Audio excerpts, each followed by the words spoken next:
महाराणा प्रताप राजपूत नहीं, भील समुदाय के थे। यह कहना है अंबेडकरवादी लेखिका डॉक्टर कुसुम मेघवाल का।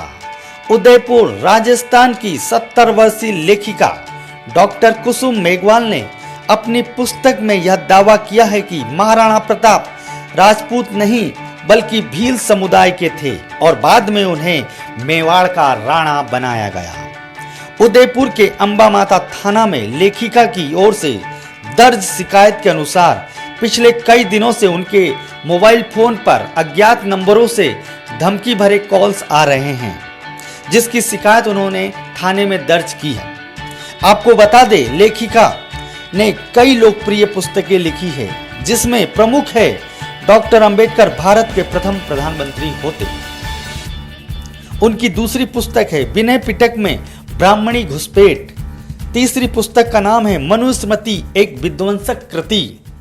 चौथी बुक का नाम है किताब का नाम है क्रांति ज्योति मां सावित्रीबाई फूले। और पांचवी पुस्तक जो कि काफी लोकप्रिय है, जीवन निर्मात्री मां रमाबाई अंबेडकर आदि और भी बहुत चर्चित पुस्तकें हैं। सोशल साइट्स पर मेघवाल की महाराणा प्रताप के दावे पर काफी बहस छिड़ गई है।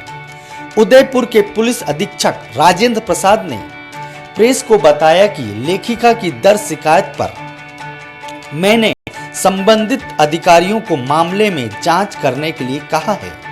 लेखिका ने फोन नंबर दिए हैं, जिसकी जांच अभी जारी है। डॉक्टर कुसुम मेघवाल ने आरोप लगाया कि उन्हें अज्ञात नंबरों से अज्ञात व्यक्तियों के द्वारा फोन आ रहे हैं, जो अपने आप को करनी सेना और ठाकुर होने का दावा करते हैं। उन्हें जान से मारने की धमकियां देते हैं। पिछले 12 दिनों से वे अपने घर से बाहर नहीं निकली हैं। डॉक्टर मेघवाल ने अपनी पुस्तक जो कि 2015 में प्रकाशित हुई थी, उसमें लिखा है कि महाराणा प्रताप भील राजपूत थे, क्षत्रिय या राजपूत नहीं।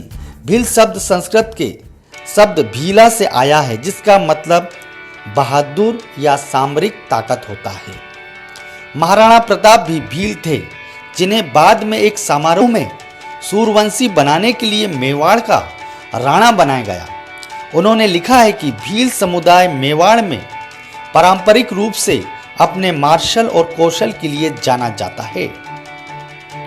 इस घटनाक्रम में जान से मारने की धमकियां देना स्वतंत्र भारत में कानून व्यवस्था पर प्रश्न खड़े करने जैसा है।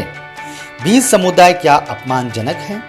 स्वतंत्र भारत में संविधान जाति, लिंग, भाषा, धर्म के आधार पर किसी के साथ भेदभाव ना करने के लिए ऐसे उपचार ऐसे प्रावधान करता है और भारतीयों को समानता का हक देता है। किंतु जब शासन ऐसे मामलों में खामोश या मौन रहे, तब संवैधानिक उपचार किसी मतलब के नहीं रहते। डॉक्टर कुसुम मेघवाल को जान से मारने की धमकी देना और अभी तक आरोपियों पर कोई कार्रवाई नहीं होना भयावह लगता है। जातिवादी आतंक का यह ज्वलंत उदाहरण है।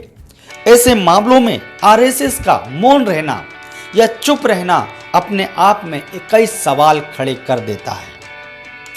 भील बताए जाने पर यह कोहराम यह भी साबित करता है कि आदिवासियों का हिंदू धर्म में क्या स्थान है, जबकि आदिवासी संगठन स्वयं को हिंदू भी नहीं मानते। आखिर वे किस आधार पर माने? उनका कहना है, एकलव्य से लेकर आज तक हमें सिर्फ अपमान ही झेलना पड़ा है और हमें आज भी अगर ये अपने धर्म का कहते हैं तो हमें अपमानित क्यों कहते हैं, ऐसा इन संगठनों का कहना है। विगत दिनों मध्य प्रदेश के बैतूल जिले में आरएसएस द्वारा समरसता अभियान चलाया गया था, जिसमें आदिवासियों का एक सम्मेलन किया गया था, जिसका विरोध आदिवासियों के दर्जन भर संगठनों ने किया था और आदिवासियों को ऐसे कार्यक्रमों में ना जाने की हिदायत दी गई थी, जो कि काफी चर्चा में रहा था वह प्रदर्शन, वह आंदोलन। आपको बता दें, अधिवक्ता माला दास जो कि राष्ट्रीय अध्यक्ष हैं भील बाबा साहब की, उन्होंने कहा है कि राजस्थान सरकार महिला लेखिका को सुरक्षा प्रदान करे और उन्होंने अपने सभी प्रदेश अध्यक्षों को निर्देश जारी किया है कि वे इस विषय को लेकर सड़कों पर उतरे और राष्ट्रपति को ज्ञापन सौंपे। वहीं मध्य प्रदेश भील बाबा साहब के प्रदेश अध्यक्ष राकेश महाले ने कहा है कि सरकार क्या कर रही है? स्वतंत्र भारत में हमें गुलाम बनाए जाने का यह एक षड्यंत्र तो नहीं? हम क्या अपनी जुबान या अपनी अभिव्यक्ति दर्ज भी नहीं कर सकते या लिख भी नहीं सकते?